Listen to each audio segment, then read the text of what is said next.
Hello there. Tonight we are looking at Baltic mythology. We will explore the ancient beliefs of the Lithuanian and Latvian people, specifically their focus on forests, rivers, and sacred groves. In these traditions, nature functions as a central, holy force rather than scenery. We will identify the gods who ruled the sky, the thunder, and the dead. We will also describe the specific rituals people used to honor them and the beliefs they held regarding the seasons and ancestors. As always, I'd love to know, where in the world are you listening from, and what time is it for you? Whether you're settling into bed or simply looking for a calm way to drift through the past, I'm glad you're here. Now, let's begin.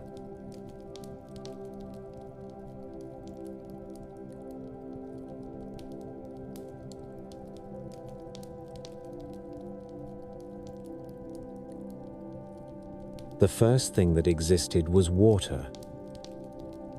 Cold, patient water, stretching in every direction, breathing mist into the empty air as if the world already had lungs and was practicing. Above it hung a darkness so thick it felt like wool pulled over the eyes. No birds, no reeds, no shorelines, only the endless hush of deep places, the kind that makes people lower their voices even when they have no idea why. In that hush, a thought stirred, then another. Then an old presence straightened its back and looked around as if it had simply been waiting for the right moment to arrive. Dievas opened his eyes. Dievas did not announce himself with trumpets. He did not need to. His name carried weight the way a stone carries weight. Quietly, without argument. He stood above the waters, and the waters accepted him. He breathed out, and the air learned movement. He lifted a hand, and the darkness thinned enough to show its own texture. It had grain, it had depth, it had corners where secrets could gather later. He looked down into the water and saw his own face reflected there, older than anything, and already tired of staring at nothing. So he decided the world would have something to look at. He scooped a handful of light and flung it upward. It scattered, and where it landed, it stayed. Stars fixed themselves in place like nails, hammered into a roof.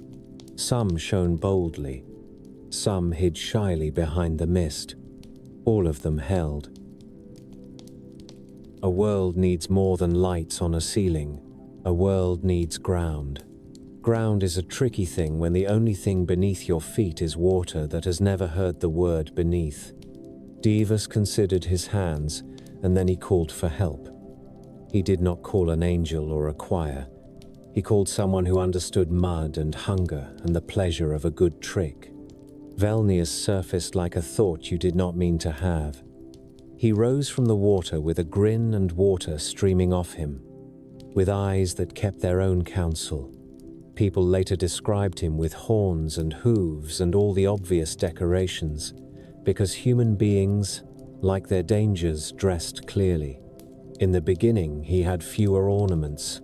He had cleverness. He had appetite. He had a curiosity sharp enough to cut.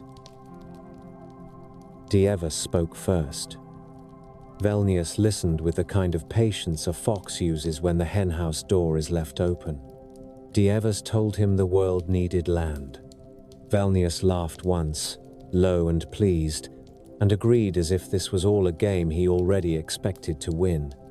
So Dievas pointed down into the black water and told him to dive, to bring up what lay hidden beneath. Velnius inhaled and disappeared. The surface closed over him. The mist folded itself like a curtain. Time passed. It is hard to measure time in a place that has no mornings, so the story measures it with waiting. Dievas waited. The stars waited. The water waited. Then Velnius burst up again, sputtering and triumphant, spitting out clods of dark earth, as if he had stolen them from a miser. He held a mouthful too, cheeks swollen, eyes bright with secret satisfaction.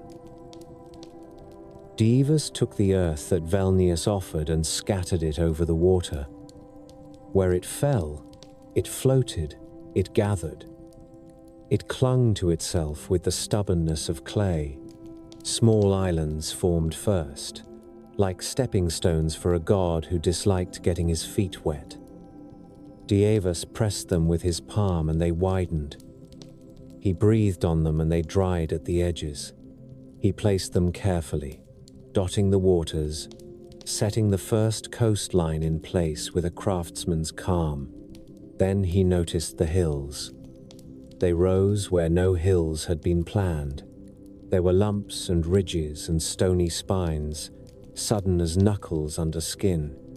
Dievas narrowed his eyes and looked at Velnius. Velnius smiled with his mouth still full. Velnius had kept some of the earth for himself. It bulged behind his teeth. It tasted like ownership. He planned to hide it away, to spit it out later into his own private corners, to make places where sunlight would struggle and people would lose their way. Dievas's gaze held him. The kind of gaze that makes even the boldest trickster swallow hard. Velnius choked. He coughed. He spat. The stolen earth flew out in ugly chunks, and where it landed it made mountains. It made boulder fields. It made the crooked spines of hills that break a straight road into a wandering one.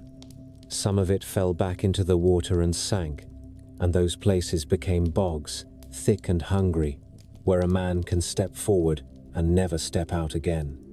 Velnius wiped his mouth with the back of his hand, looking offended, as if he had been robbed.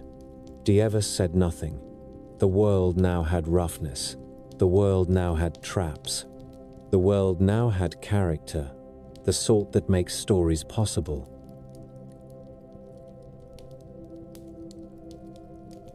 Land alone is only a promise. Dievas wanted life to keep its promises. He crouched and pressed his fingers into the fresh soil. He drew long lines with his nails, and they filled with water. Rivers learned how to run. He cupped his hands and poured, and lakes formed, calm and watchful. He pushed his palms into the ground and lifted, and in the lifted places the earth rose to meet the sky. He set stones down like teeth so the land could bite back at the sea. He liked balance. He liked the idea that the world could offer bread and also demand respect for every crumb. Velnius watched all of this with a look that suggested approval and also plans. In some tellings, he could not resist adding his own touches. He dragged a tail through the wet clay and left gullies and ravines. He threw stones into the rivers just to see the water argue around them. He laughed when the first whirlpools formed. The laugh stayed. Even now, when a stream gurgles where it should have been silent, people remember Velnius's amusement. Dievas then planted the great tree. He planted it the way a man plants a staff, firmly, as if he expected it to hold him up. The oak took root at once. Its roots dove down into the dark, wet places. Its trunk thickened, its branches climbed, leaves unfurled like 1,000 small green tongues tasting the air. It grew so fast the sound of it was like fabric tearing, like bones stretching, like the world making room for itself. It stood at the center of things, a spine for the new earth, a ladder for whatever would someday want to travel. Birds did not yet exist, yet the oak already felt like it had always belonged. Dievas laid a hand on its bark, and the bark warmed under his palm. He glanced at Velnius, perhaps thinking of how this tree would drive roots into the places Velnius loved most. Velnius shrugged as if to say that even trees had to learn to mind their own business. Light came next, because life needs an audience. Dievas lifted a bright ember of his own making. and shaped it with careful hands until it became a disk of gold. He set it in the sky, and it flared, bold and immediate. Sal woke, and her waking was dawn. She did not drift into the world. She arrived. Her face filled the heavens, and her glance touched the damp earth until it began to steam. Where her gaze fell, mist lifted and revealed shape. The new rivers shone. The new hills cast shadows. The bogs glistened like dark eyes. Saul rolled her shoulders as if she had just put on a magnificent cloak. She looked down and smiled, and that smile told the world it could start doing things. Saul needed a path. Dievas gave her a chariot, bright as fresh metal, and horses that snorted sparks. Each morning she climbed in and drove across the sky. Each evening she reached the western edge and dipped down, disappearing beyond sight. People later argued about where she went. Some said she sailed under the world in a boat of copper. Some said she walked beneath the earth through a hidden road, with shoes made of amber so the underworld could not claim her. Some said she rested in the branches of the great oak, hanging her belt on the highest limb like a woman coming home after a long day. The stories differ because the sun looks different depending on whether you stand on a hill or in a marsh, whether you are warm or hungry, whether you are in love or grieving. Still, Sal returned. Every time. She carried her own faithfulness in her hands, and the world depended on it. Night required its own ruler, because darkness also has duties. Dievas shaped a silver disk and set it in the sky opposite the sun. Menelaus rose, cool and watchful, with a gaze that did not warm the skin yet still pulled at blood and water. He made the sea breathe higher on some nights and lower on others. He made wolves lift their heads and think complicated thoughts. He made lovers speak more softly. He made thieves more confident. Under Menelaus, things hidden in daytime learned boldness. Velnius liked that.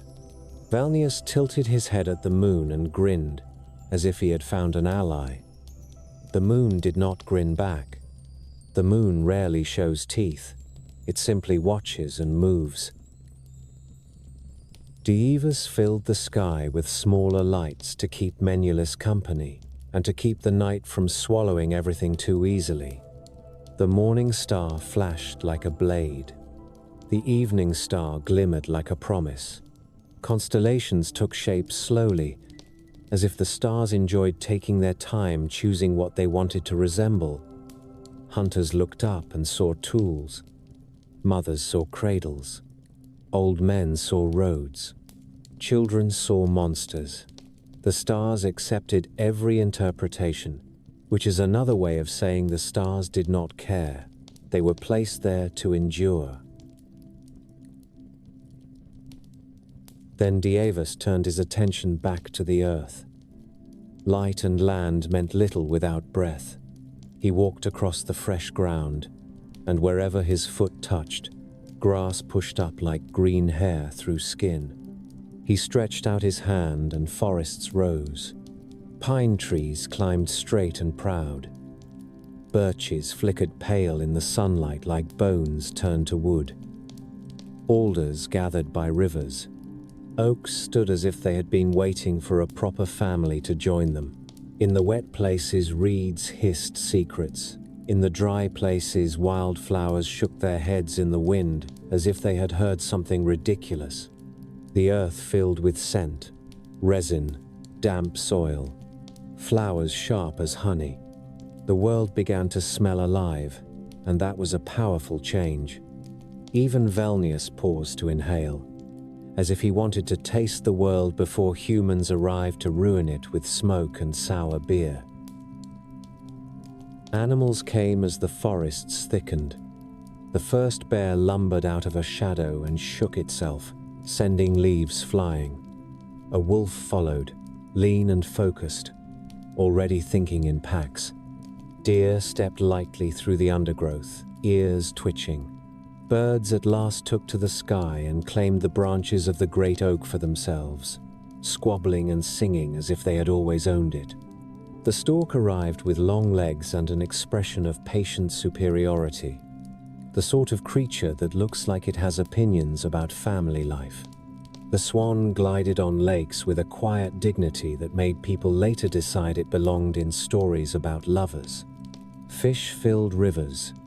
Eels wriggled in muddy pools like living ropes. Every creature carried its own small myth in its body. People later learned to read them. Even so, the world still felt empty in the way a house feels empty before anyone has laughed in it. Dievas understood this. He understood that stones and trees and animals make a fine landscape, and landscapes still need witnesses. He gathered clay from the riverbank, the good sticky clay that holds the shape of a thumbprint. He rolled it between his palms and shaped it into a figure. Arms, legs, a spine, a head tilted upward as if it already wanted to look at the sky. He breathed into it. The clay took in the breath and became warm. The figure blinked and saw Saul shining down. The first person stood up, shaky and astonished, and immediately felt hunger because life arrives with demands. Dievas made more. He made them in pairs and in clusters because loneliness drives people to strange acts. He made them with different faces and voices because variety makes gossip possible. He set them near water because thirst is a cruel teacher. He watched them learn fire by imitating lightning and by stealing sparks from the branches after storms. He watched them burn their fingers and swear and laugh. He watched them learn to build shelters with branches, then with logs, then with the confidence of creatures who believe they will live long enough to need a roof that lasts. He listened to their first songs. The songs sounded like wind and worry and joy. Their language grew around them like moss on stone, soft at first, then thicker, then hard to scrape away. Velnius watched them too, and his gaze lingered longer than Dievas's did. Dievas could afford to look away. Velnius could not. Humans were entertaining. Humans were breakable. Humans wanted things with an intensity that made them easy to steer. Velnius crouched at the edge of the firelight and listened to their stories before they even knew they were telling stories. He learned their fears. He learned their weaknesses. He learned their hunger for luck, their hunger for answers, their hunger for shortcuts. He smiled at the way they jumped when an owl hooted. He smiled at the way they argued over whether the shadows moved on their own. He made a quiet promise to himself. He would always have a place in their world. He would always have a corner of their minds. Dievas remained above, distant and steady, like the sky itself. People would call him father, and fathers often receive the kind of respect that comes with absence. They would pray to him when they wanted order. They would thank him after the harvest when bread filled the house. They would curse him in winter when the cold sharpened its teeth. Dievas would hear all of it the way the sky hears, shouting, calmly, without flinching. He had done his part. He had set the world in motion. He had placed Saul on her road. He had given Menulus his slow power. He had planted the oak that joined every height to every depth. He had allowed roughness to exist, because a smooth world gives nothing to the hands. He had let Velnius spit out mountains, because hills make good hiding places and good lookout points, and both matter. The first dusk settled. Saul reached the edge of her path and lowered herself into the west, leaving behind a red smear like fresh blood on the horizon. The air cooled. Shadows lengthened. Menulus lifted his pale face. Wolves began to sing their thin, wild songs. Humans huddled near their fires, inventing courage one breath at a time. Somewhere in the marsh, a frog croaked, and its small sound seemed to fill the whole world, because the world was still young and every noise mattered. Velnius moved through the reeds without a splash, enjoying the new darkness. Dievas watched from above, silent as the stars he had set in place. The world had begun. It would keep beginning every morning, as long as Saul drove her chariot, and as long as people opened their eyes and felt the familiar shiver of being alive. A storm came in from the west at midday. Low clouds covered the sun and turned the fields dim. Wind bent the birches until their branches scraped and rattled. Rain hit the thatched roofs in hard sheets. Smoke from cooking fires drifted sideways and thinned. People pulled doors shut, dragged livestock closer to barns, and stacked extra wood by the hearth. A dog ran under a cart and stayed there. Then lightning flashed above the tree line, bright enough to show every wet leaf for an instant. Thunder followed and rolled across the hills in a long, heavy sound that kept going after the light vanished. Perkunas arrived with that thunder. People described him as a broad man with a red beard and a weapon in his hand, a hammer in some songs, an axe in others. They said he rode above the forests in a wheeled cart that shook the air with every turn.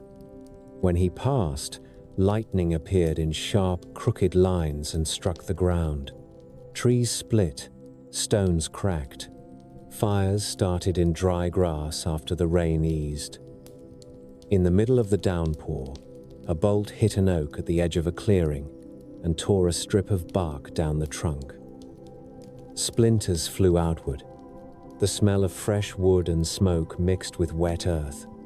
A farmer crossed himself with trembling fingers and spoke the thunder god's name under his breath, because he wanted the storm to pass without taking his house.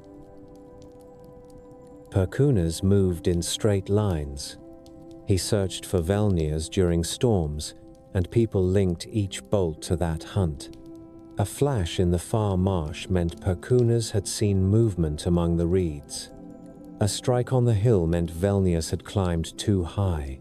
When thunder sounded close enough to shake the roof beams, mothers pulled children against their chests and told them to stay quiet. Their words stayed simple. They said Perkunas worked. They said the thunder meant danger and order at the same time. They said the devil hid in hollow trees and under stones, and the thunder god broke those hiding places open. In the morning after the storm, people walked to the edge of the field and looked at the scorched patch where lightning had struck. They found a split stump or a burnt stone. They touched the blackened surface and pulled their hands away fast. They spoke softly.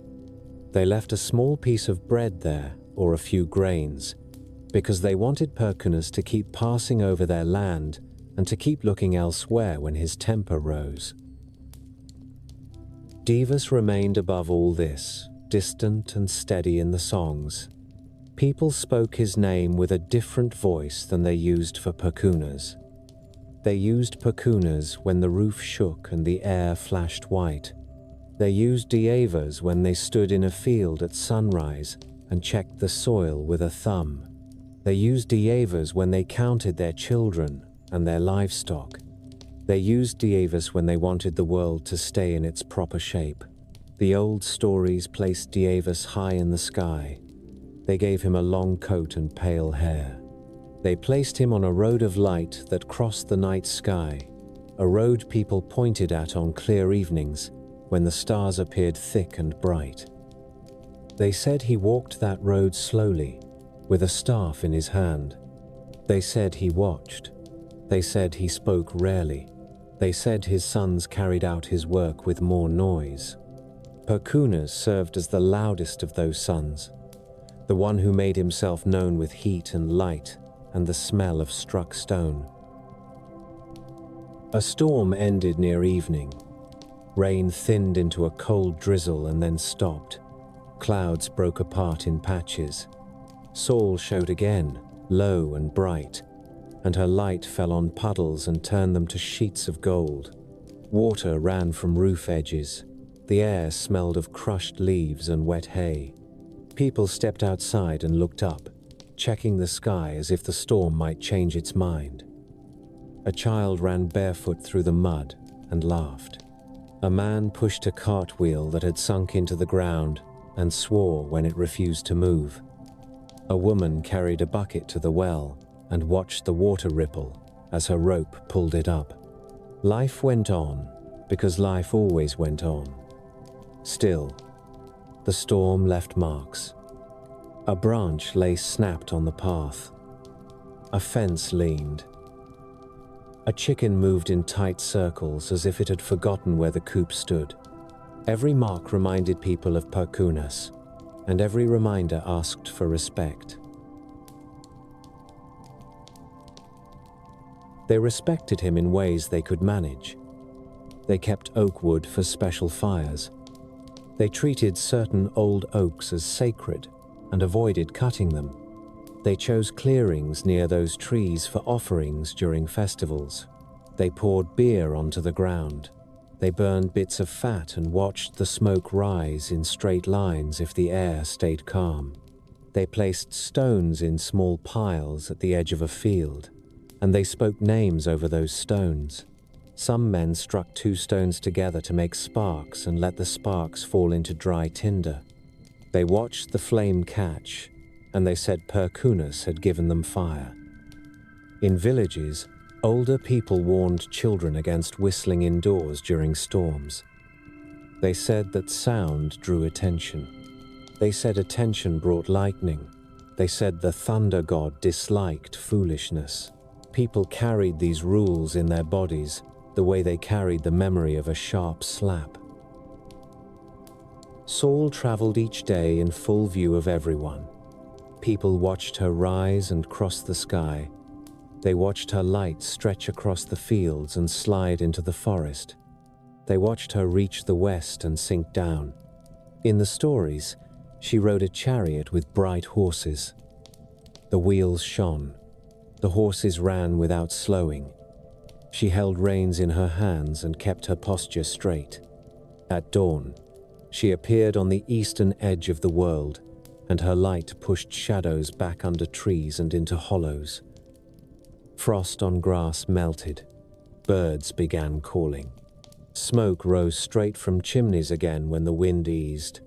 At midday, her light stood high and hard, and people worked faster to finish tasks before evening. At sunset, her chariot lowered and touched the water in the west.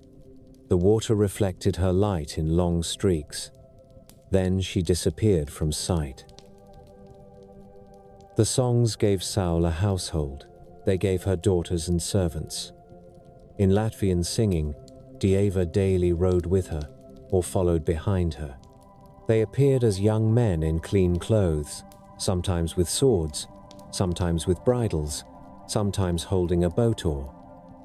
They moved across the sky and looked down at the earth. In some verses, Saul washed her face in the sea at dusk, and the sons of Dives waited for her at the shore. They held out a towel and a comb.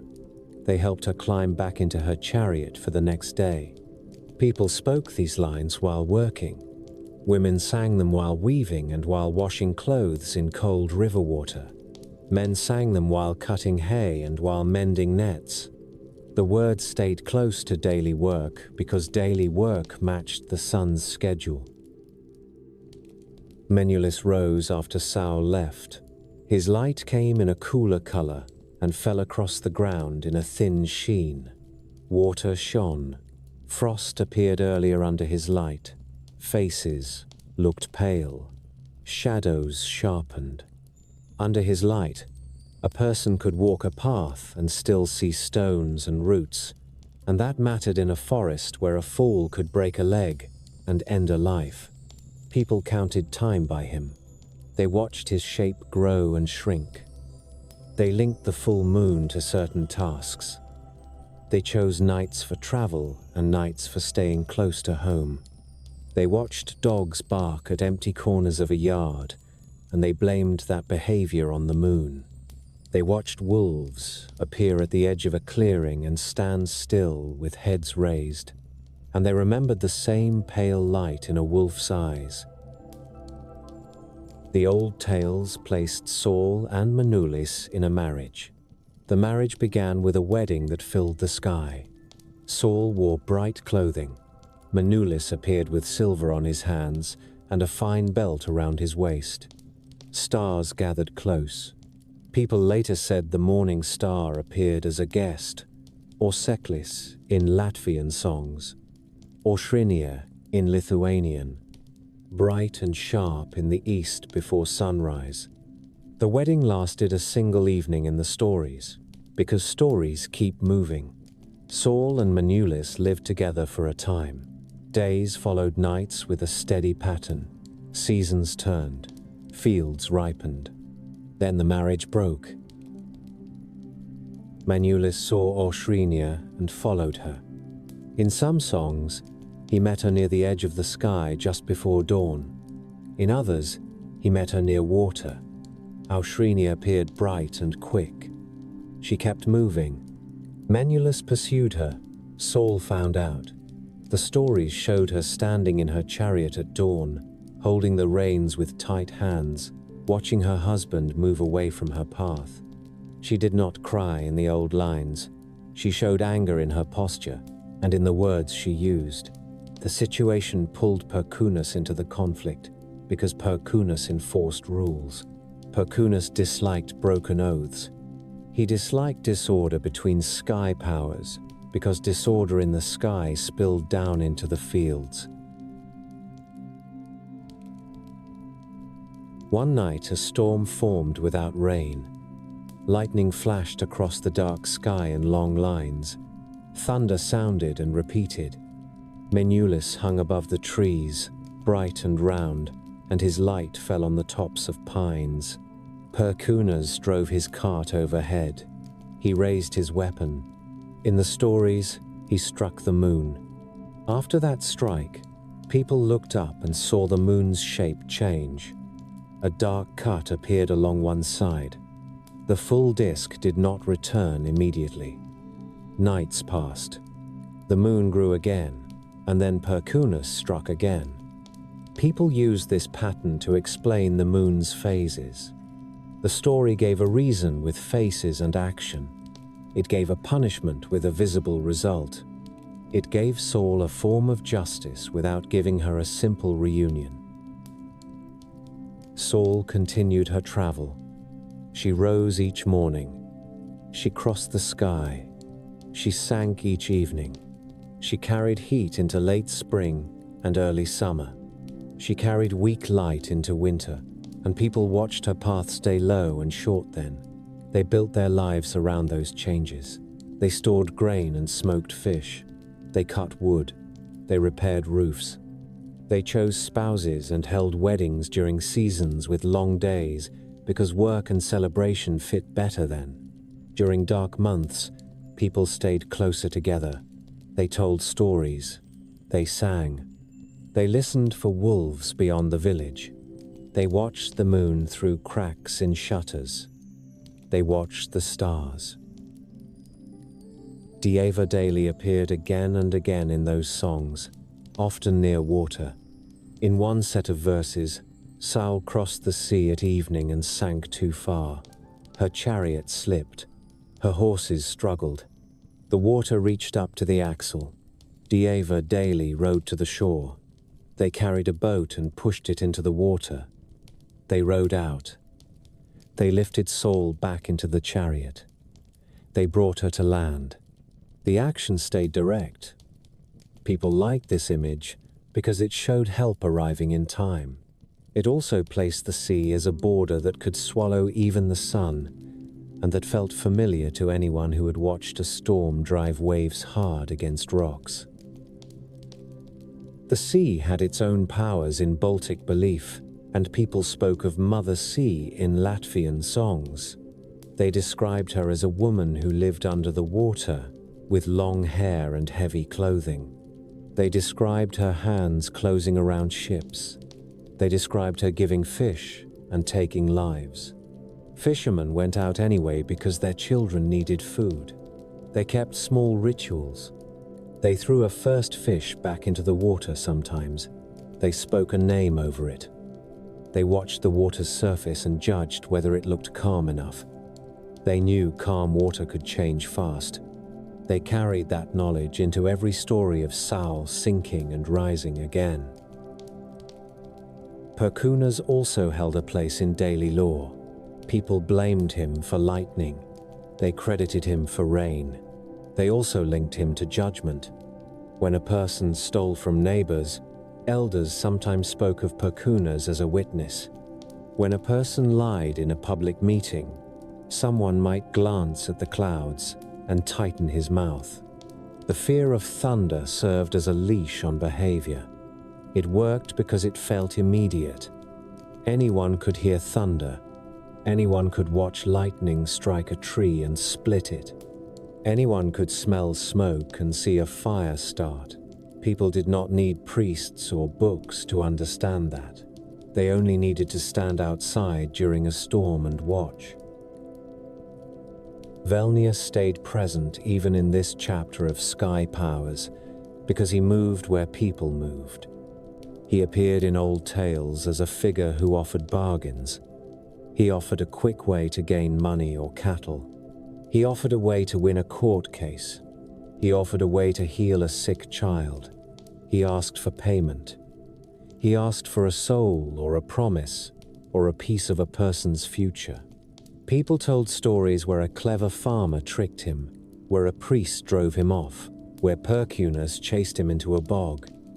People listened and laughed, because laughter served as another leash. A person who laughed at the devil felt braver for a moment. Bravery helped on nights when wolves called close, and the moon shone bright enough to show a shadow moving between trees. As the years passed in the telling, the sky remained busy. Storms crossed the land. Thunder sounded. Lightning flashed. Saul crossed overhead in her daily route. Menulus rose and changed shape. Stars appeared and vanished behind clouds. People watched and worked. They gathered hay. They hunted. They buried their dead. They named children after bright powers, after the sun, after thunder, after stars. They carried amulets carved from wood or bone. They kept pieces of amber from beaches and wore them on strings because amber caught light and looked warm against skin. They placed carved signs on doors. They respected old oaks. They moved carefully around sacred groves. They carried these habits across generations because habits kept a village alive. On a clear night after harvest, a group of men sat on a bench outside a house and drank. The air stayed cold. Their breath showed when they spoke. The moon hung above the trees in a bright half shape. Stars filled the gaps between branches. One man lifted his cup and pointed. He traced the moon's curve with a finger and said Perkunas had cut him again. Another man spat into the grass and said Menulus never learned. A third man laughed and said Saul still drove her chariot at dawn, and that fact mattered more than a husband's behavior. Their laughter sounded rough. They drank. A dog barked once and stopped. Far off, a wolf answered. The men fell quiet for a moment. Then they talked again, because speech pushes fear back a little. Lightning struck the edge of a pine stand and split the trunk from crown to roots. Bark flew in strips. Resin ran down the fresh wound. A sound followed that made the roof beams tremble. In the yard of a small farmstead, a man stopped mid-step with a bucket in his hand. The water inside sloshed over the rim and ran down his wrist. A cow in the byre kicked once against the wall. Chickens pressed into the corner of their coop. A child held a wool blanket up to his face and watched through a gap, eyes wide, breathing fast. The man set the bucket down and walked to the doorway, because he wanted to see where the next strike would land. He saw cloud cover moving low and fast. He saw rain coming in sheets. He saw the pale flash of another bolt, far off over the marsh. He spoke one word, short and careful: Perkunas. The storm moved over the fields and into the forest. Thunder followed in repeated bursts, close enough to make the ground vibrate underfoot. A thin stream on the edge of the woods rose fast and ran brown. Leaves and small branches floated along the current. A deer broke from cover and ran across a clearing, head low, legs slipping in mud. In the village, people shut shutters, tied doors, and put extra logs close to the hearth. One woman pushed a bench against a wall that had a crack from last winter's frost. Another woman pulled a pot from the fire and covered it, because she did not want sparks to leap out if the wind shifted. An old man with a crooked back walked from house to house with slow steps and told people to keep away from large oaks until the storm passed. He carried a small cloth pouch at his belt. Inside were bits of dried herb and a smooth stone with a burn mark. He showed the stone to a boy and told him it came from a lightning strike. The boy reached out, then pulled his hand back when the old man raised his eyebrows. The old man did not smile. The boy stayed quiet. In a wet hollow beyond the village, Velnius stood beside a pool with reeds around it. Rain ran off his shoulders and down his arms. His hair clung to his head. He crouched and held out a hand, palm up, and watched water collect in the lines of his skin. A black cow stood near him, head lowered, rope trailing in the mud behind her. The cow's flank rose and fell with fast breaths. Velnius reached for the rope and wrapped it around his fist. He looked toward the village lights that glowed faintly through rain. He moved his mouth as if tasting the air, then pulled the cow forward. His feet sank into mud and came out with a sucking sound.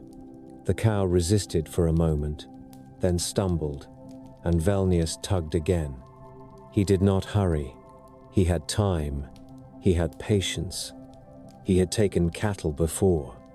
He had taken horses too. People found the tracks in the morning, and they found the torn rope ends, and they blamed wolves if they wanted to sleep again. They blamed Velnius if they wanted to stay awake. A bolt struck closer. Light flashed against the wet reeds and turned each drop on each stalk into a bright point. Thunder came almost at once. Velnius lifted his chin and looked up. Another flash. Another crack.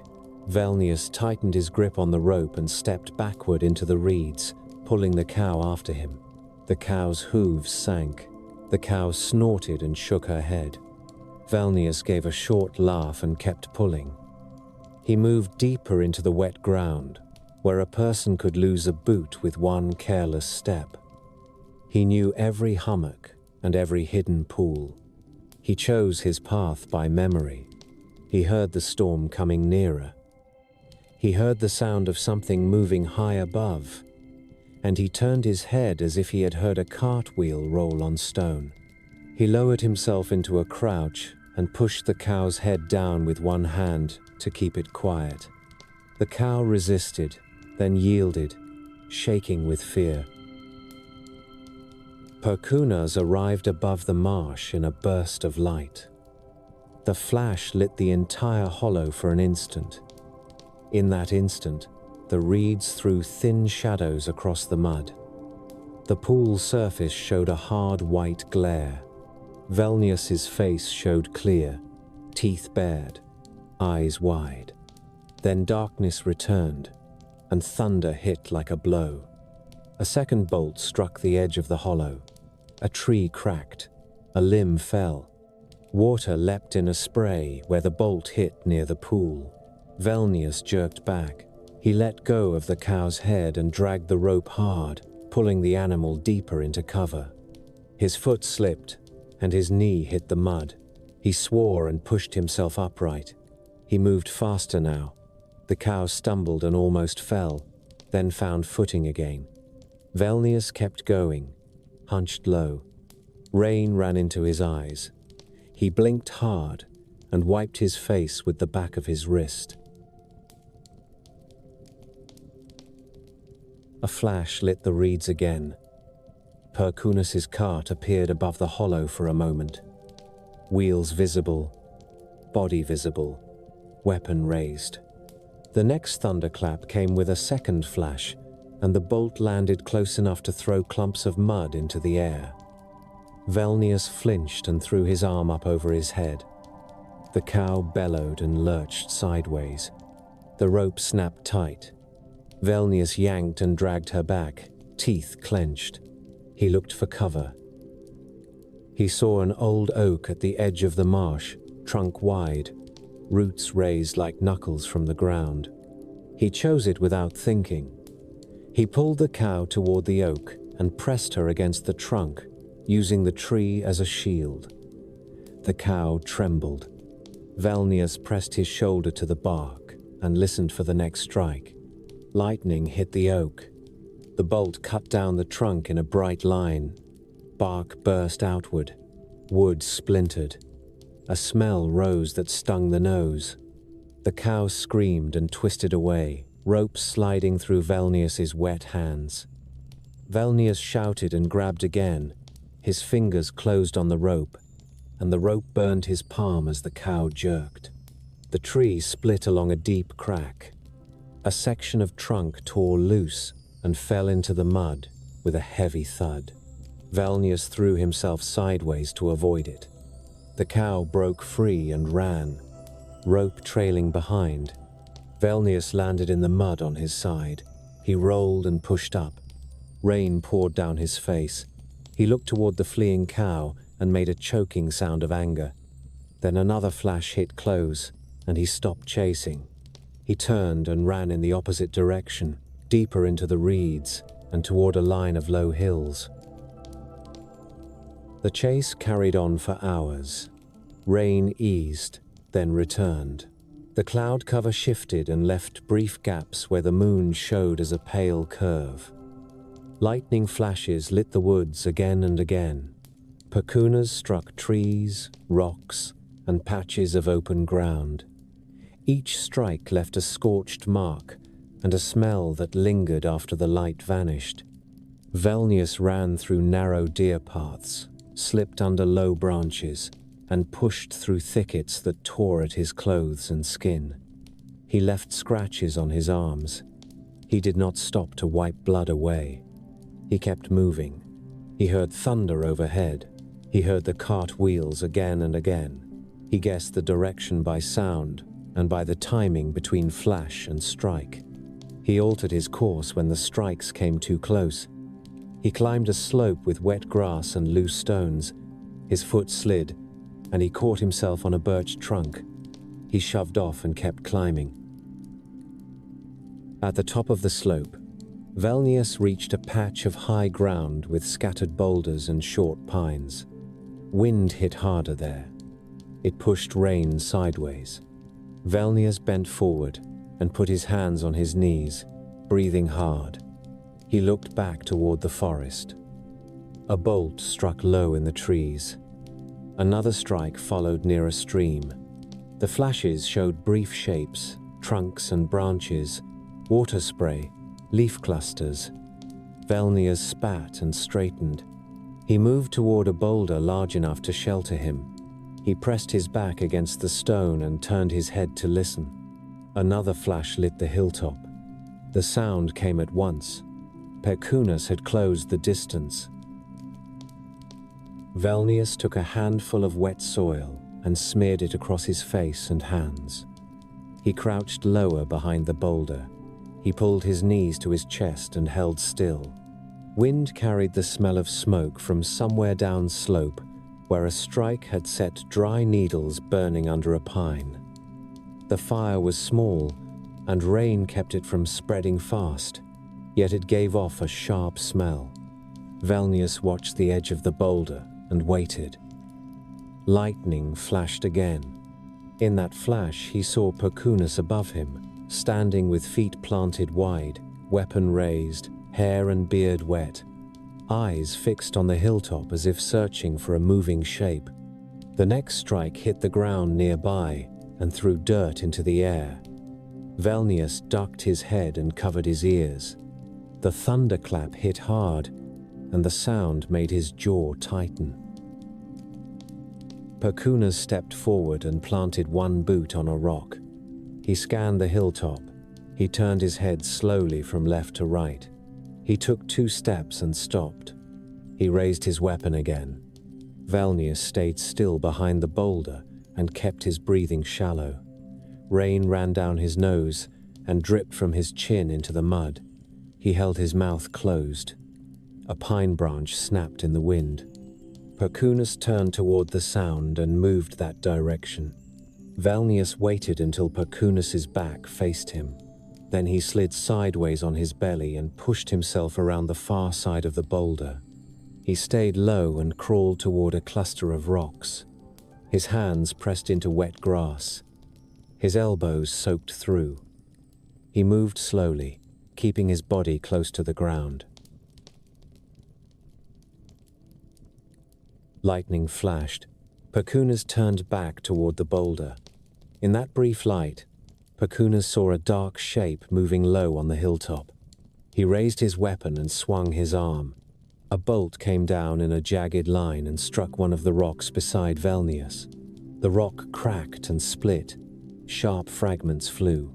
One fragment cut Velnius across the cheek. Blood ran down into the mud.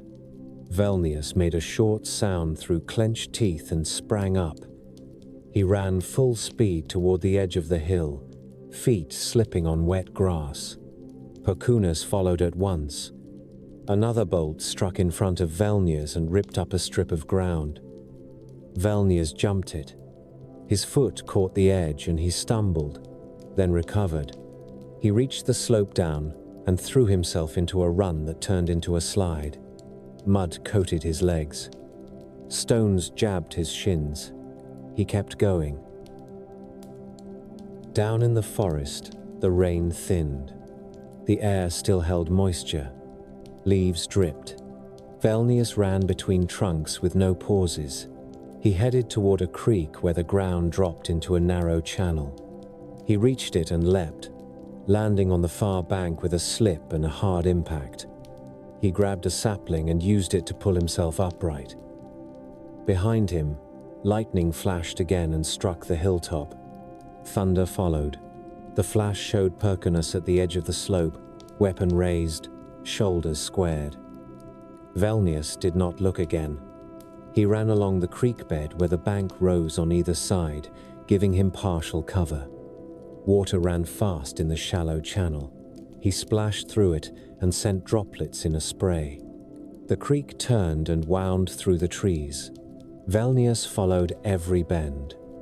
He hoped the water and the trees would break the line of sight. A strike hit the creek bank behind him and collapsed a section of earth into the water. Mud and roots slid down.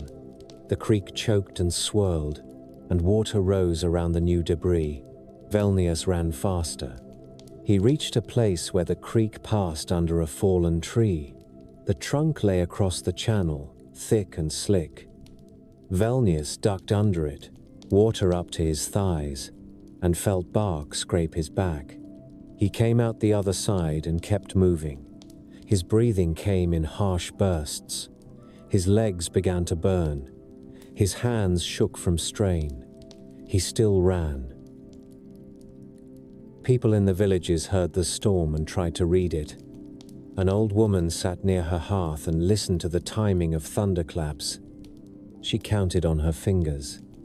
She decided the chase had moved toward the northern bogs.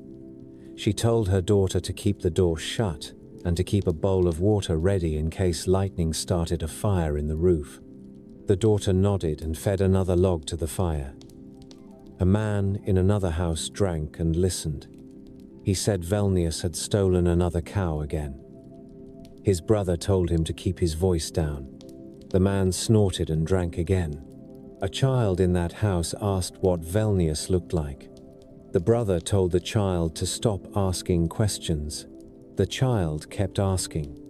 The brother described horns, a tail, and hooves, because those details helped a child draw a clear picture. The child pictured it and pressed closer to the fire. In the morning, the storm ended. Clouds broke apart. Sol rose and shone on wet fields. Puddles reflected the sky. Smoke rose from chimneys again. People stepped out and inspected the damage. One man found his fence down where a tree had fallen. Another man found a burnt patch near his barn where lightning had struck close. A woman found a dead crow near the road, feathers wet and stuck together. The old man with the pouch walked to the edge of the forest and found the split oak by the marsh. He touched the torn bark with a careful hand. He stepped around the scattered wood. He found black scorch marks. He found deep grooves in the mud where something had run hard through the reeds. He followed those marks for a short distance and then stopped. He did not want to follow further. He turned back toward the village and said Perkunas had passed close. People listened. They nodded. They spoke Perkunas's name again, quiet and respectful. Velnius stayed alive. He always stayed alive in the stories, because people kept finding lost cattle, cracked stones, and burnt trees. They kept hearing thunder. They kept seeing lightning. They needed an enemy for Perkunas to chase. They needed a reason for storms to strike unevenly across fields. They needed a face for the misfortune that arrived without warning. They kept the story sharp by keeping it physical. A burnt stump, a dead animal, a missing cow, a man who slipped in a bog and came out covered in black mud, shaking, eyes wide, saying he heard laughter from somewhere near the reeds. Perkunas kept returning as well. Storm after storm crossed the land through spring and summer. Thunder rolled, lightning struck, rain fell hard and then eased. The fields drank and grew. Rivers rose and then dropped. The cycle continued, and people lived inside it with the habits that kept them alive. They kept oak groves. They kept offerings.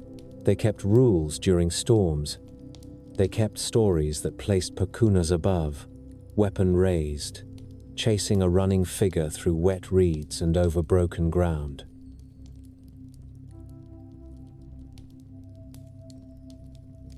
A fire burned on a low hill beyond the last fence of the village. Men carried armloads of oak and stacked the logs into a square frame.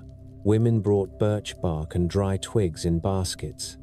The wood sat wet from recent rain, so they split thicker pieces and laid the pale interiors facing upward. A boy knelt and arranged shavings into a tight nest. Smoke from nearby chimneys drifted across the field and mixed with the smell of damp grass. People spoke in short phrases. They pointed, they lifted, they set things down. A dog circled the pile, sniffed, and backed away. On the ground beside the wood lay a body wrapped in linen. The cloth held tight around shoulders and feet. A rope kept it from loosening. The dead man's face stayed covered, because the family wanted the last sight to stay inside the house, not out here on a windswept hill. The oldest woman in the group stepped forward with a wooden bowl. She poured beer onto the ground in front of the pyre. The liquid darkened the soil and soaked in. She held the empty bowl in both hands for a moment. Her fingers trembled from cold and age. Then she set the bowl down and picked up a small loaf of bread. She broke it into 3 pieces and placed them on the earth. She placed a pinch of salt beside the bread. She placed a small slice of fat on top. The offerings looked ordinary. They came from a kitchen shelf. They came from a butchered pig. They came from work. That mattered. People trusted things they could touch and eat. People carried the same trust into their gods. A man with soot on his hands stepped up and struck flint against steel. Sparks fell into the shavings. He leaned close and blew. A thread of flame caught and ran along the bark. He added twigs. The fire grew with quick snaps and little pops. Smoke rolled low at first, then rose straight when the wind eased. Heat spread across the front of his face. He stood and stepped back. The others watched. A woman tightened her shawl around her shoulders. A child reached for her hand. She held his fingers hard enough to make his knuckles pale. They lifted the body and laid it on the wood. 4 men took a corner each. They moved slowly. The linen dragged across bark and caught on a knot. One man freed it with a tug. They set the wrapped figure down in the center, with the head turned toward the east. A younger woman placed a small clay cup near the chest. Another placed a knife. A third placed a comb made of bone. Someone slid a coin under the cloth near the hand. The coin made a small clink against the cup. The sound carried. People heard it and went quiet again. The oldest woman crouched and touched the ground beside the pyre with her fingertips. She pressed her fingers into the wet soil and lifted them, leaving 3 small grooves. She spoke a name in a low voice. Shemina. She spoke it as if she addressed a person standing close enough to hear. She kept her eyes on the ground while she spoke. Then she stood, wiped her fingers on her skirt, and stepped back into the group. The fire took the lower logs first. Flame ran along bark and climbed into gaps. Smoke thickened. The linen began to darken. The smell changed. The wind shifted and carried it toward the village. A man turned his head away and swallowed. Another man spat into the grass and stared at the ground with fixed eyes. A woman took a strip of cloth from her pocket and held it to her nose. Nobody stopped the fire. Nobody asked for a different ending. People came here because they had followed an old rule, and because the dead man's family demanded the rule be followed exactly. The story of Sovijas shaped that rule. People told it in houses at night, close to the hearth, after children fell asleep and after the last chores ended. They told it as a plain sequence of events, with practical details, because practical details kept a person listening. Sovijas lived as a man among men. He hunted, he ate meat, he cut with his own knife. He walked in forest shade and stepped over fallen trunks. One day he went out and took a wild boar. The boar ran through brush and into a clearing. Sovijas followed and drove his spear into the animal's side. The boar squealed. Blood ran onto leaves. Sovijas put his weight on the spear and held the boar until it stopped moving. He knelt, cut the belly open, and cleaned the animal. His hands grew slick with blood. He wiped them on grass.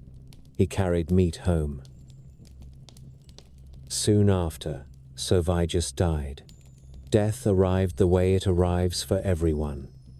His breathing stopped. His skin cooled. His mouth fell open.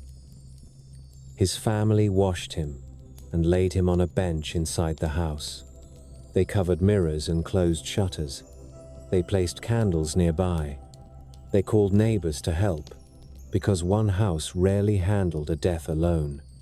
His sons stood near the bench. They stared at their father's face. They blinked and kept blinking. Their eyes looked red.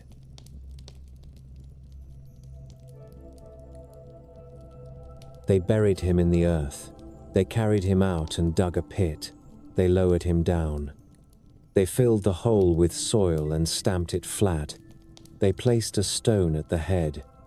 They went home and ate little. They lay down and slept in broken pieces. Sovigus returned in the night. He came to his sons while they slept. He stood at the foot of the bench with dirt on his clothes and soil in the creases of his hands. He looked at them and spoke. He said the earth pressed hard on his body. He said worms crawled over his skin. He said the cold entered his bones. His sons sat up with sweat on their faces. They rubbed their eyes. They saw him and froze. Sovigus held his hands out. Soil fell from his fingers onto the floor. He spoke again and told them to change the burial. They listened. They rose at dawn. They dug him up. They carried the body out again. This time they placed him in a hollow tree, in a place where the trunk had split and formed a natural cavity. They covered the opening with bark and moss. They went home again and waited. Sovigus returned again. He stood in the same place. Bark clung to his shoulders. Small insects moved in his hair. He said the wood held dampness. He said the cold stayed. He said the insects bit him. His sons stared at him with wide eyes and empty mouths. Sovigus spoke with a flat voice. He told them to try fire. They built a pyre like the one on the hill. They gathered oak. They stacked it. They placed their father on the wood. They lit it. Flame took the logs. Heat rose. Smoke rolled into the sky. The body burned. Ash fell. Bones cracked. When the fire died down, they raked the remains into a clay urn. They placed the urn in the ground or on a shelf, depending on local custom. Then they went home. Sovigus returned a third time. He stood in the doorway and looked different. His clothes looked clean. His face looked calm. He told his sons he had found rest.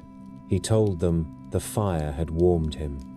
He told them the fire had carried him to a better place. He spoke with an even voice. His sons sat still and listened. They wanted to ask questions, yet their tongues stuck to the roofs of their mouths. Sovigus turned away and walked out through the door. He did not return in the same way again. After that, people spoke of Sovigus as a guide for the dead. They said he knew the way. They said he moved between houses and graves. They said he recognized each soul by voice, because he had once been human and had once sat by a fire with others. The story also spoke of gates. It said, Sovigus traveled through the underworld and came upon 8 gates. Each gate stood closed. Each gate carried a guard. Sovigus tried to pass. He pushed and pulled. He called. He waited. He made it through one, then another. The story counted the gates because numbers gave structure to fear. At the 9th gate, he called for help. One of his sons came and opened it for him. Sovigus stepped through and entered deeper ground. People described that underworld in physical places they knew. They spoke of low caves where water dripped from stone. They spoke of narrow tunnels where a man had to turn his shoulders sideways. They spoke of pits where roots hung down like ropes. They spoke of damp air that made a torch burn low and smoky. They spoke of insects and the sound of running water. They spoke of mud that clung to boots and made each step heavy. They spoke of the smell of wet stone and rot. When a person lived near bogs and forests, those details felt more believable than gold halls and marble stairs. Vilnius ruled much of that underground in the stories. People imagined him in different forms. Some pictured a man with a broad back and heavy arms, wearing dark clothes that stayed damp. Some pictured horns and hooves. Some pictured a creature with a blunt face, thick lips, and eyes that watched without blinking. All versions shared the same habits. Velnius hid. Velnius listened. Velnius waited for someone to step wrong. He lived under stones and inside hollow trunks. He moved through marsh fog and appeared on paths at night. He approached travelers who carried sacks of grain or a pouch of coins. He offered a bargain in a friendly voice. He held out a hand. He asked for a promise. A man once walked home late after a market day. He carried a sack of salt and a bundle of cloth. The road ran through trees. The moon gave enough light to see the pale trunks of birches. The man heard a sound behind him, a footstep in the leaf litter. He stopped. The sound stopped. He turned and saw a figure standing at the edge of the path. The figure wore a cap, pulled low. The man tightened his grip on the sack. The figure raised a hand and spoke in a calm voice, offering to carry the sack for a time. The man looked at the figure's boots. They looked clean. The road ran wet and muddy. The man stepped back. He spoke a short refusal. He kept moving. He heard the footstep again, closer this time. He reached into his pocket and held an iron nail in his fist. The nail bit his skin. He kept walking until the trees opened and he saw the first fence of his village. He stepped through the gate and looked back. The path stood empty. People told that sort of story without decoration. The story fit their lives. It matched their roads. It matched the way fear arrived in a forest at night.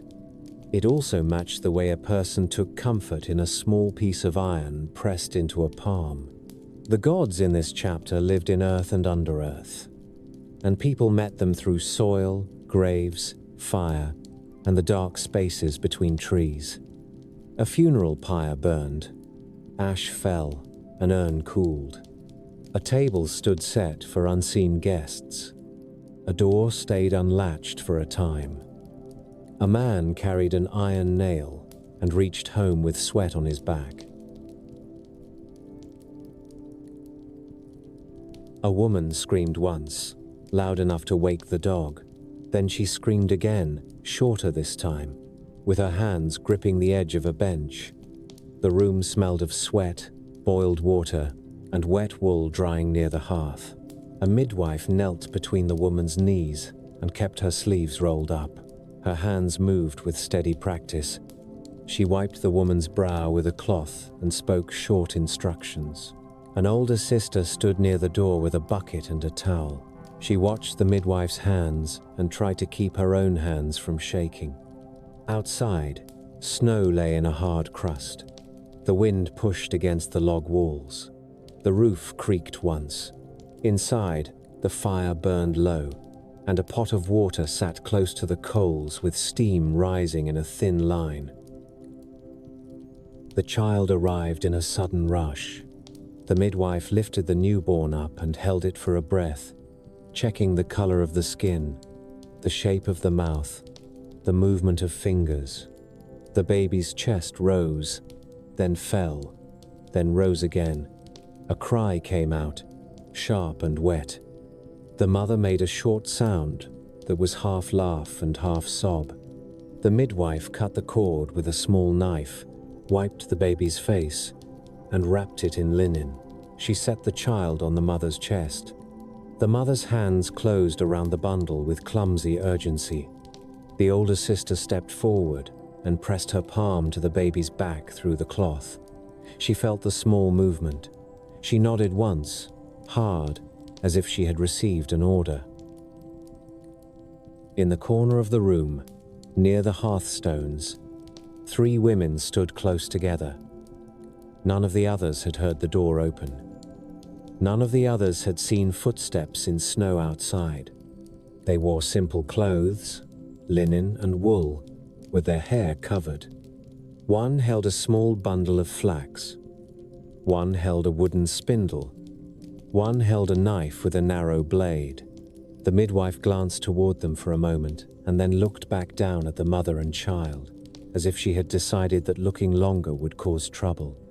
The three women came closer without hurry. They stood at the foot of the bench. The one with the flax pulled a few fibers loose and rolled them between her fingers.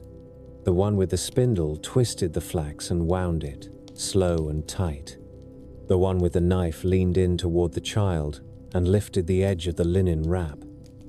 She looked at the baby's face. Her eyes stayed calm. She touched the baby's forehead with the tip of her finger.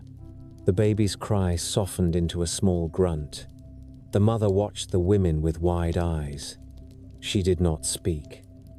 The three women spoke in low voices, too low for the older sister to catch the words. The midwife kept her head down and cleaned her hands in the bucket, as if her work required total attention. When the three women stepped back, the one with the spindle tucked it under her arm. The one with the knife wiped the blade on her sleeve. The one with the flax tied the last loose fibers into a small knot and placed it on the hearthstone. Then they turned and walked to the door. The latch lifted without a sound. Cold air entered in a quick gust. The dog growled once and stopped. The three women went out. The door shut. The latch fell into place. The midwife exhaled through her nose and reached for a cup of water. The mother shifted the baby higher on her chest and held the bundle close. The older sister stared at the hearthstone where the knot of flax sat. She did not touch it. She did not move. People spoke of Lima on nights like this. Some spoke of her as one woman. Some spoke of her as three, and named them Lima, Kata, and Dekla in Latvian songs, or spoke of Lima together with other fate women in Lithuanian telling. People kept the details consistent in the way people keep details consistent when they need them to stay steady. The fate women arrived at birth. They looked at the child. They spoke. They left. The child grew into the words. That was the rule, and people followed rules they could not bend. A father might drink and boast and shout at his neighbors. He still kept his voice low when the midwife said Lema had come. A grandmother might slap a boy for stealing apples. She still set out a cup of beer and a slice of bread near the hearth after a birth. A mother might complain about the price of salt. She still hid the scissors and needles because she did not want sharp metal left out when fate women walked through her house.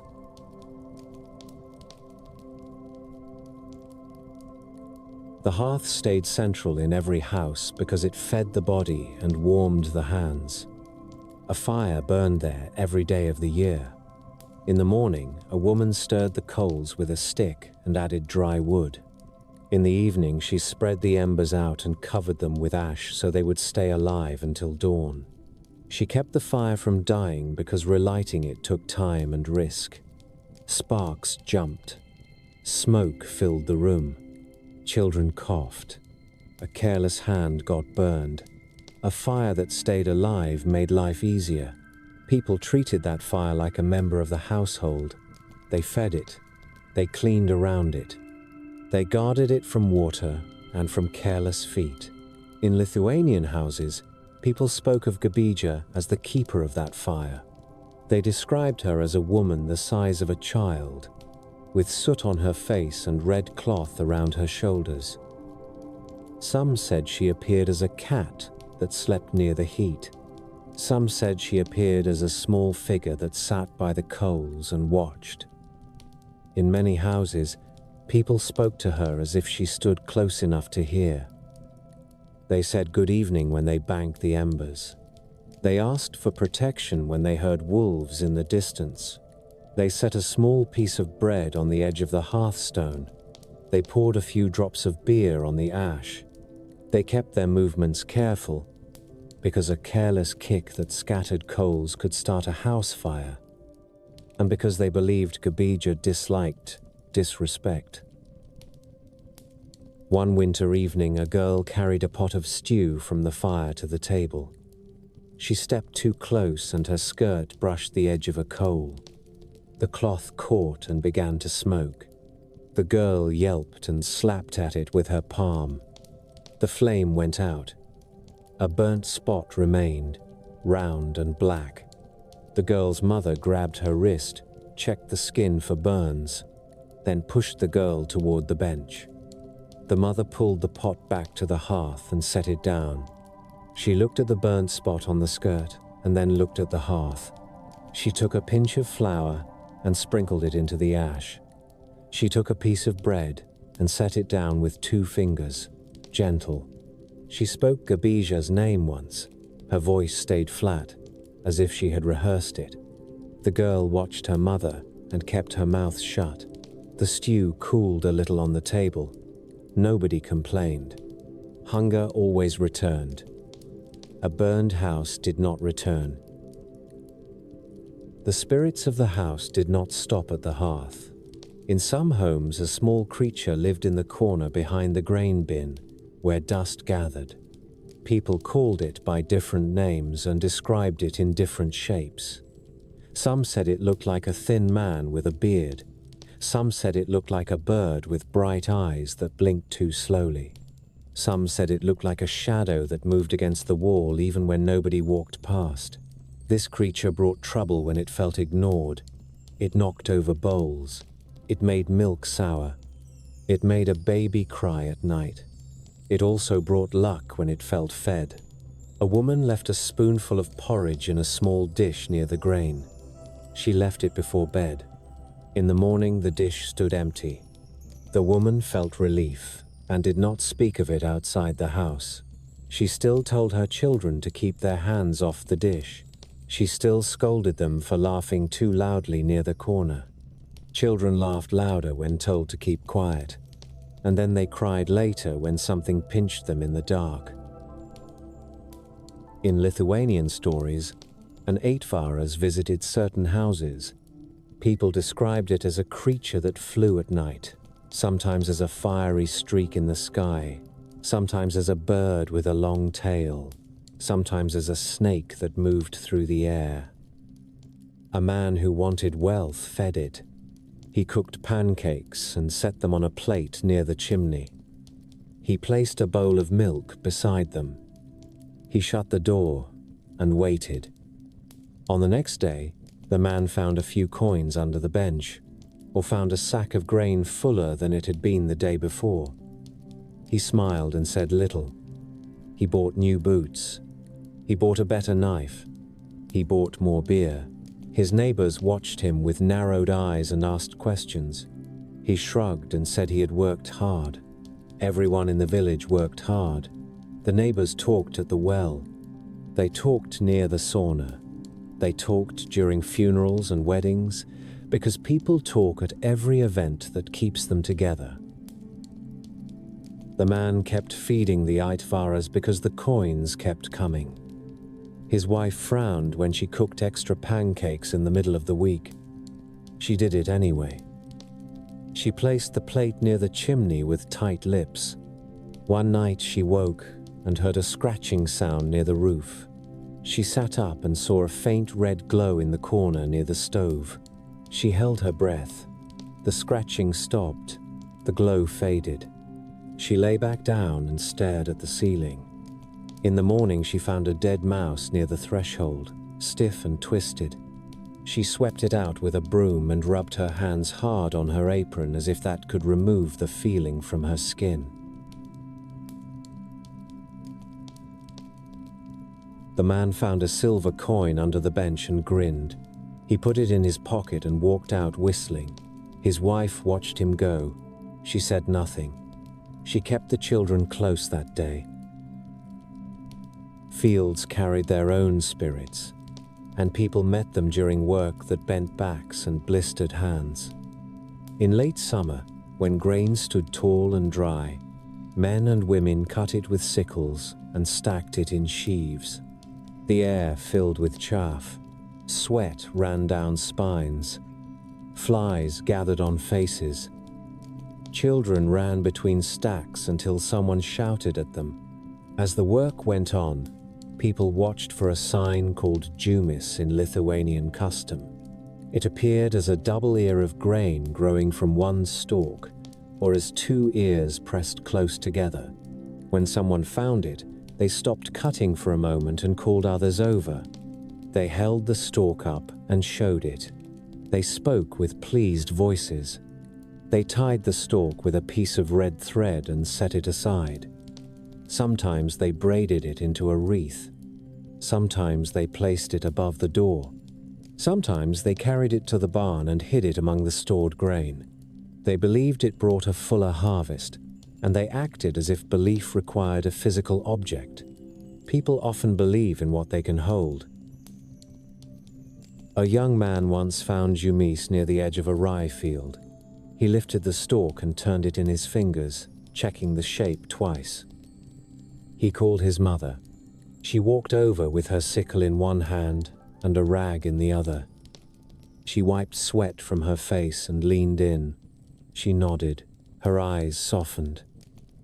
She took the red thread from her pocket and tied the stalk. The young man grinned and looked around to see who had watched. A neighbor woman raised her eyebrows and smiled with a knowing expression. The young man's grin tightened. He liked luck. He also liked the idea that everyone saw he had found it. His mother tucked the tied stalk into her apron pocket and went back to cutting. Her hands moved fast again. The sun stayed hot. The work stayed heavy. The sign stayed small and real in her pocket, pressing against her hip as she moved. Forests held spirits that kept a wider distance from the hearth and the barn. People entered forests to cut wood, to hunt, to gather berries, to find mushrooms. They entered with knives, with baskets, with dogs, with caution. They knew how quickly a path could disappear among trees. They knew how quickly a person could circle back to the same stump again and again. They knew how easily a fog could hide a familiar clearing. They carried these facts in their legs and in their shoulders, and they turned them into stories about beings who lived among trunks and under roots.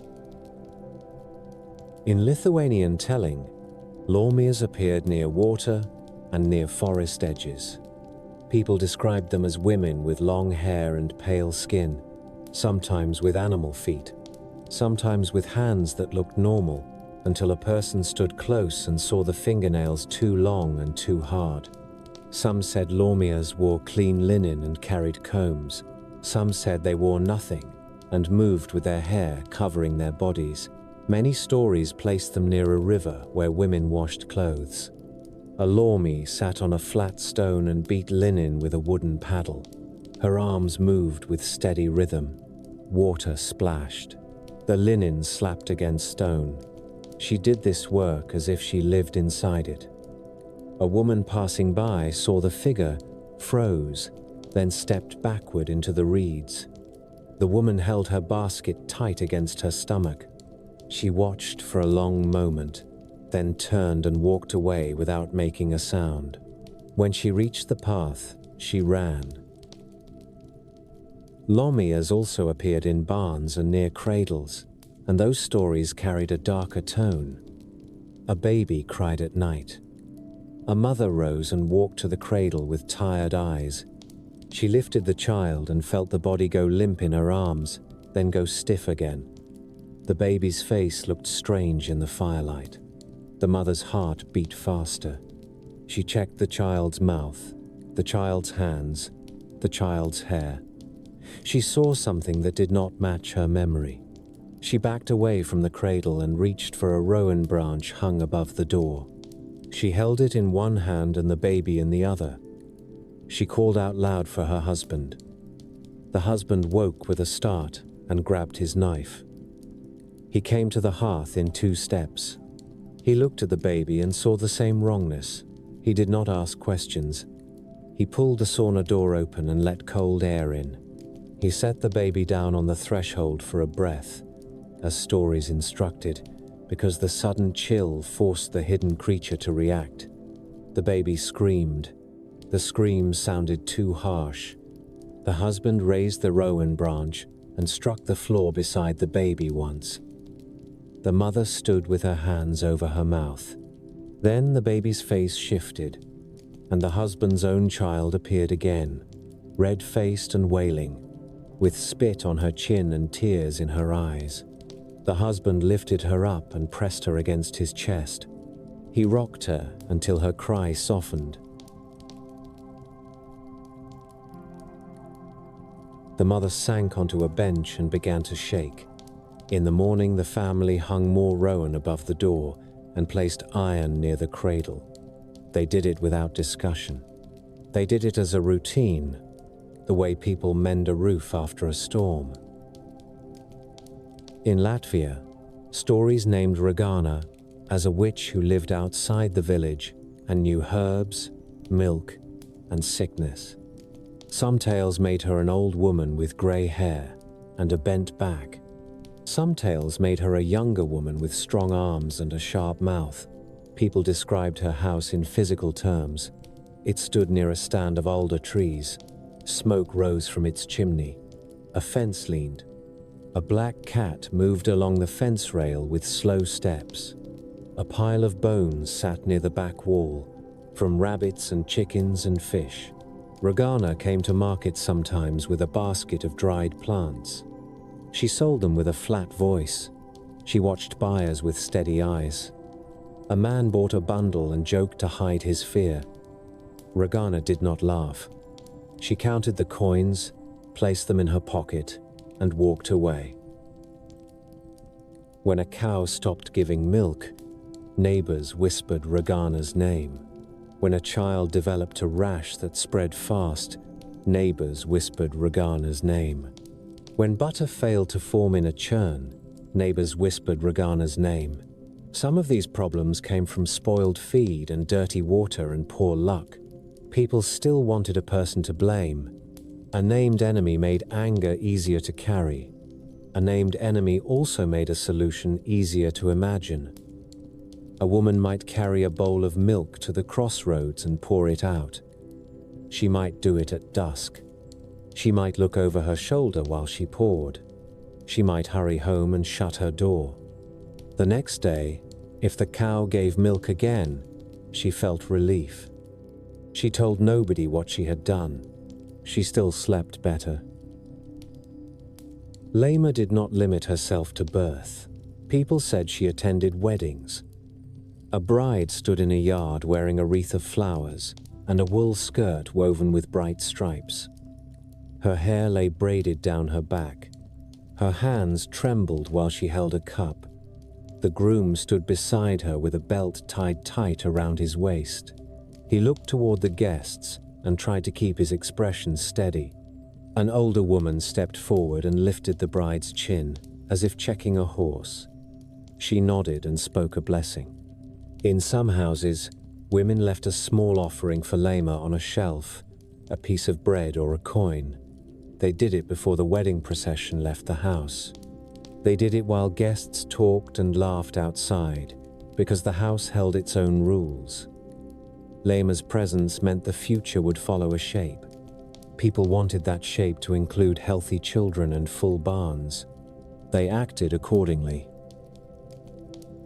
On midsummer night, people lit fires on hilltops. They carried torches from the hearth and placed them into piles of wood prepared earlier. Flames rose. Sparks flew upward and vanished. The smell of smoke covered the smell of grass.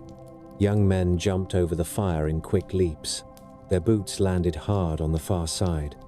Young women followed, skirts lifted in their hands to keep cloth from catching. Some couples jumped together, hands clasped tight. They laughed when they landed.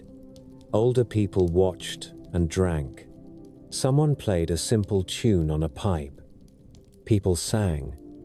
They kept singing even when their voices grew hoarse. In the dark beyond the firelight, the forest stood close. People believed beings moved there. They believed lormies watched the celebration. They believed witches walked farther from the fire, counting the couples, choosing targets. People threw salt into the flames. They threw herbs.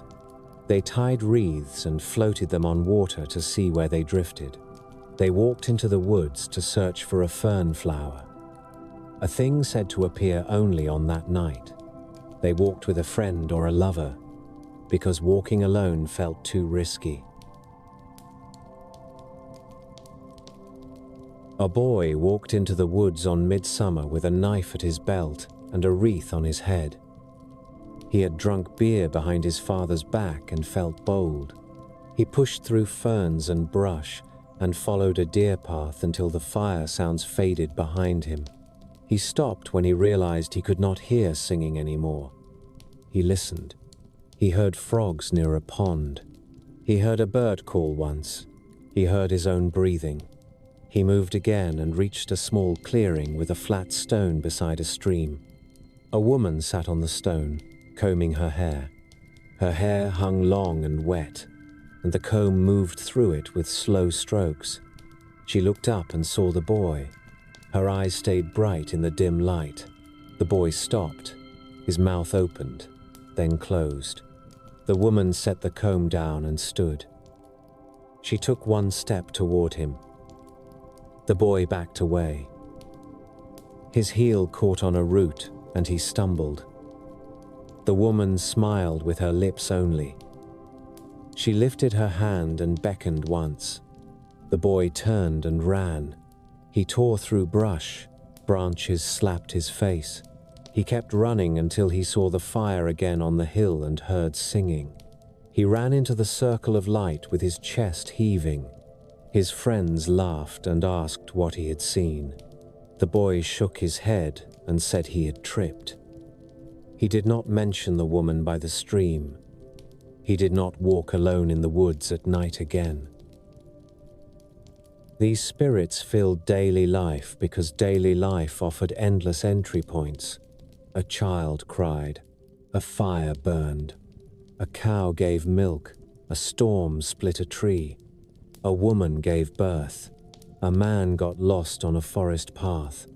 People built actions around these moments. They poured beer onto soil. They left bread near the hearth. They hung rowan above a door. They tied a double ear of grain with red thread. They spoke names in low voices. They did it with hands and objects, because hands and objects stayed available even when answers stayed out of reach. Waves struck the beach in steady sets, and foam slid back over pebbles and wet sand. A line of pines stood behind the dunes. Their trunks rose straight, and their needles held droplets from a recent squall. A fisherman named Kostaitis walked along the waterline with a net folded over his shoulder and a knife at his belt. His boots sank a little with each step. He watched the surface for fish movement near the shallows. He carried a small sack for his catch. The wind pushed salt spray into his face. He wiped it away with the back of his hand and kept going, because a man who feeds himself from the sea learns patience fast. He cast his net where the water turned darker, near a cluster of rocks.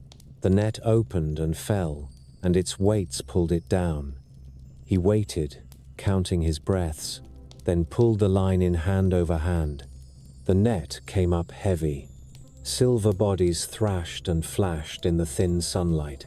He crouched and shook them into his sack, then reset the net. He worked through the afternoon. He did not sing. He did not pray out loud.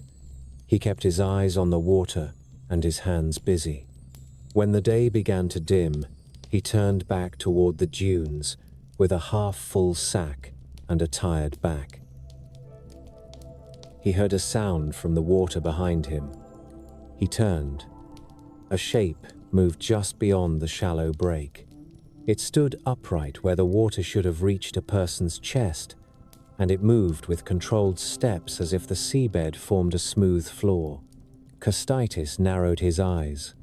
The figure came closer, and he saw the outline of arms and the pale gleam of skin. The figure climbed onto a flat rock, water running from hair and clothing. The clothing looked like woven strands of seaweed and fine fabric, heavy with beads that caught the last light. The woman stood still and faced him.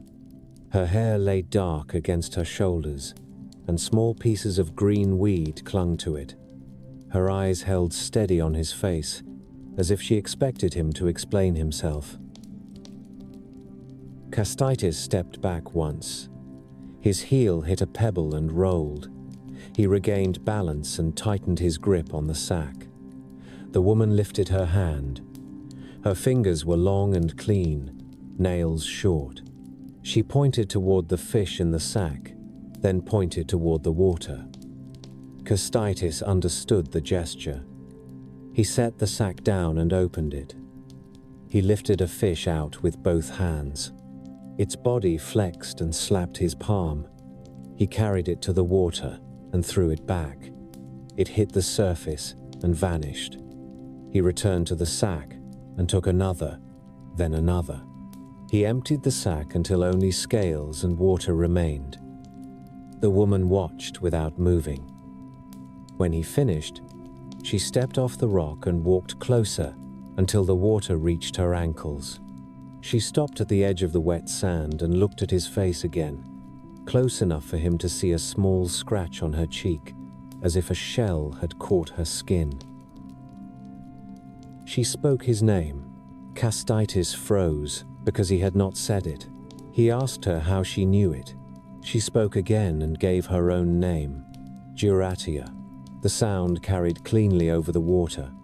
Kęstutis looked toward the dunes and back at her, as if he expected someone else to step out from behind a pine and laugh at him. Nobody appeared. Jurati took a step closer and held out her hand. Her palm faced up, empty. Kęstutis stared at her hand and then at her eyes. He placed his fingers in her palm.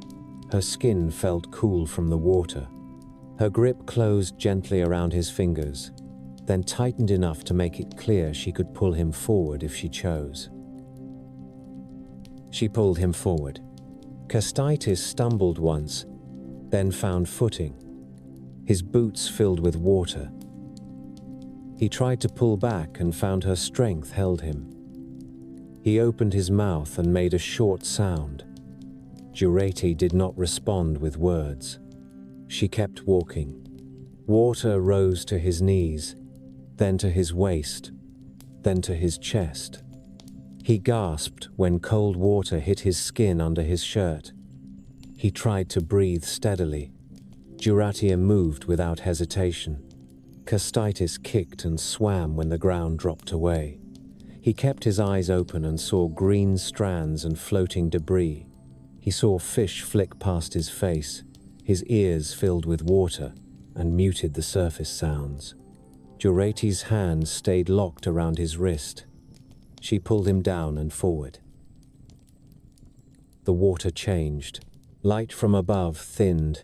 The pressure in his ears increased. Juratia kept moving. Kęstutis's lungs began to ache. He tried to twist free. Her fingers tightened and held him in place. Then the water around his face cleared, and he felt air against his mouth. He coughed and sucked in a breath. He opened his eyes and saw a space under the sea with no water between him and the air. He saw walls made of amber. They rose tall and smooth, with layers that caught light in honey colors. Inside the walls, small trapped bubbles and dark specks appeared like insects or seeds. The floor was sand packed hard. A corridor led deeper. The air smelled of salt and resin.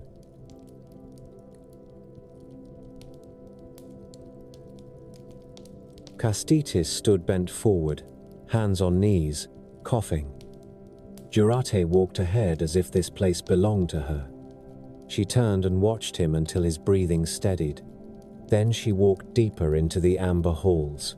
Kęstutis followed because he saw no other path. He stepped carefully. His boots left wet prints that slowly faded on the sand. Light came from above through the amber walls. filtered and warm in color, and the glow made his wet clothes shine. He reached out and touched the wall with his fingertips.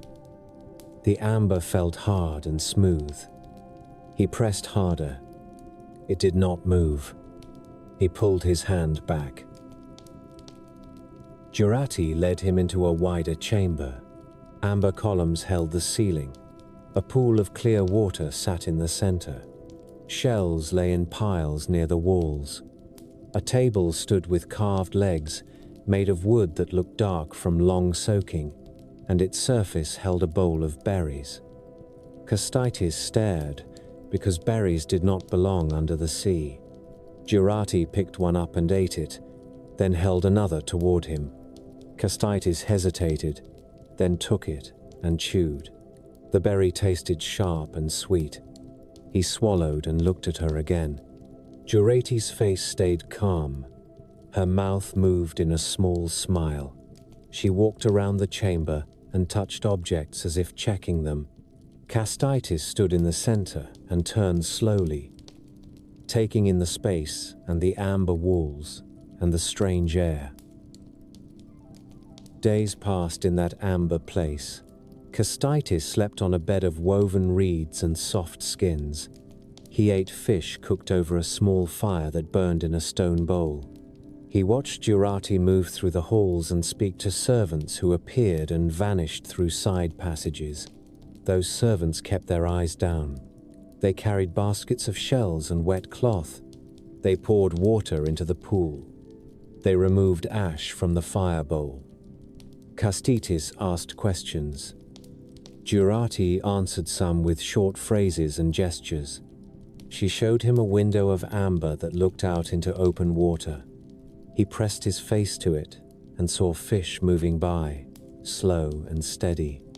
He saw a seal pass close and turn its head toward the amber wall as if it had seen its reflection. Kęstutis thought of his village. He thought of his mother and her hands smelling of smoke. He thought of his neighbors and the way they watched each other at the well. He thought of his boat pulled up on the sand. He told Jurati he needed to return. He pointed toward the surface. Jurati listened. She sat on a low bench with her hands in her lap. When he finished speaking, she stood and walked toward him. She placed her hands on his shoulders. She looked at his face for a long moment. Then she kissed him. Her lips felt cool, and the taste of salt stayed on them. Kęstutis closed his eyes because the kiss left no room for thinking. When she pulled back, she kept her hands on his shoulders. Her fingers pressed firmly through wet cloth. Kęstutis breathed in and out. He reached up and held her wrists. He did not pull her hands away. He kept them there because he wanted them there. That moment tied him to the amber halls more securely than any door or chain. News moved fast among gods. Perkunas heard of it. The thunder god watched from cloud cover and saw the sea surface during a calm day. He saw a fisherman's boat left unattended on the beach. He saw villagers pacing and pointing at the water. He heard their talk carried on wind. He did not need their talk to understand the problem. Jurati had taken a mortal into her home. She had kept him there. She had touched him. She had kissed him. Perkunas held rules like tools. He used them. He enforced them. He decided the sea needed a lesson that would reach shore and stay in memory. A storm formed by late afternoon. Clouds rolled in fast and lowered until they covered the sun. Wind pushed waves into taller sets, and the water began to hit the rocks with loud impacts. Fishermen on the shore pulled boats higher onto sand. Women gathered children and walked them back toward houses. Dogs barked and ran in tight circles. Trees bent. Rain fell in cold sheets. Lightning struck the sea in bright flashes that showed white foam on the wave crests. Thunder followed in repeated blows. People on shore crouched and kept their heads down, because a bolt that hits water close to shore can kill. Under the sea, the amber halls lit in sudden pulses from above. Castitis stood in the main chamber, with his hands on a table, bracing himself. He felt vibrations through the floor. He heard dull sounds, like heavy impacts against stone. Jurati entered the chamber at speed. Her hair hung loose. Water dripped from it. She grabbed Castitis's hand and pulled him toward the corridor. He stumbled and followed. The corridor shook. Small amber fragments loosened from a joint in the ceiling and fell, tinkling against the sand. Juratia looked up and tightened her grip. Castitis opened his mouth to speak, and another impact cut him off.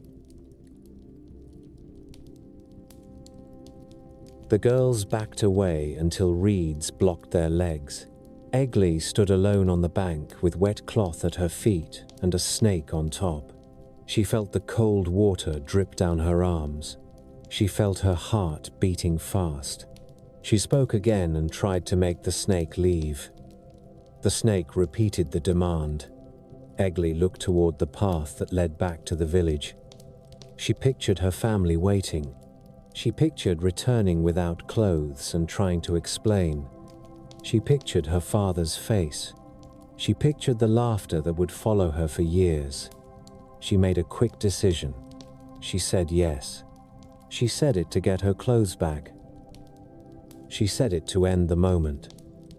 The snake slid off the pile and disappeared into the grass. Egli and the girls returned home. They told her family what happened. Her brothers laughed at first, then stopped when they saw Egli's face. Her mother crossed herself and spoke a prayer. Her father said the whole thing sounded like a childish story. He told Egli to forget it. Egli tried to forget it. She slept that night and woke in the morning and went about her chores. Near midday, a sound came from outside. People shouted. Animals bleated. Dogs barked and ran in frantic arcs. Egli stepped out and saw snakes moving across the yard. Dozens of them, sliding through grass and over the packed earth as if they had been sent with purpose. They moved toward the house door. They moved toward Egli. Her brothers grabbed sticks. They swung and struck at the snakes. The snakes kept coming. Her mother screamed. Her father yelled at the brothers to stop, then yelled again to keep striking, then yelled again because he did not know which action would work. The snakes filled the doorway. They coiled on the threshold. A larger snake appeared among them, head raised. It spoke in the same clear voice. It said it had come for its bride. It said its name, Gilvinus. Egli stood with her hands pressed against her skirt. Her face had gone pale. She walked forward. Her brothers grabbed her arms and tried to pull her back. Egli shook them off. She looked at the snake and spoke again, asking for time. Gilvinus agreed. He gave her a set of tasks. In some tellings, he demanded she bring 3 items, each difficult to obtain. Egli listened and nodded. She carried out the tasks with help from her family. They tried to trick the snake. They tried to replace her. They dressed a goat in bridal cloth. They sent a servant girl. They sent another. Each time, the snake rejected the substitute. It spoke the bride's name again and waited. Egli watched the attempts fail. She watched the snakes return each time, persistent, filling the yard again. She realized the demand would not fade. She stopped resisting. She prepared herself. She put on clean clothes. She braided her hair. She kissed her mother and father. She held her brother's hands and then let go. Gilvinus led her to the water. Snakes moved around her feet as they walked, and the ground seemed to shift with them. Egli stepped into the river. Cold water rose around her legs. She kept walking. Shilvinas moved ahead, and the snakes followed. The water deepened. Egli began to swim. Her hair loosened and floated around her head. She tasted river water and coughed. Then the water changed around her. She felt air against her face and found herself in a place beneath the water with space to breathe, much like Kastaitis had found under the sea, though this place held different textures. Stones formed the walls. Green weed hung in curtains. Shells lay scattered on the floor. Light filtered through water above and moved in shifting patterns on the stones. Shilvinas stood in front of her in the shape of a man. His hair hung wet. His skin shone with moisture. His eyes held a steady look that did not blink often. Egli stood dripping and hugged her arms around herself. Shilvinas spoke to her in a calm voice. He called her his wife. He led her to a chamber with a bed of soft reeds and a low table with food laid out. Egli ate because hunger arrived in her body even during fear. She chewed slowly and swallowed. She watched him across the table. He watched her back. Their marriage began in that place. It continued because days kept arriving. Egli bore children. She gave birth underwater with other women helping, women with wet hands and firm grips. The children grew and learned to walk on the stone floor. They learned to swim and to stand in airspaces underwater. They learned the rules of that household. They also learned their mother came from the surface, because Egli spoke of the village and the sun and the smell of smoke from a hearth. The children asked to see it. Egli held them close and remembered her mother's hands and the yard and the sound of her brothers laughing. She felt a pull toward the surface that did not fade. After years, she asked Shilvinas for permission to visit her family. He listened. He agreed. He gave her a phrase to use at the water's edge to summon him and the path back. He warned her to keep the phrase secret. He warned her to speak it only herself. Egli promised. She took her children and rose to the surface.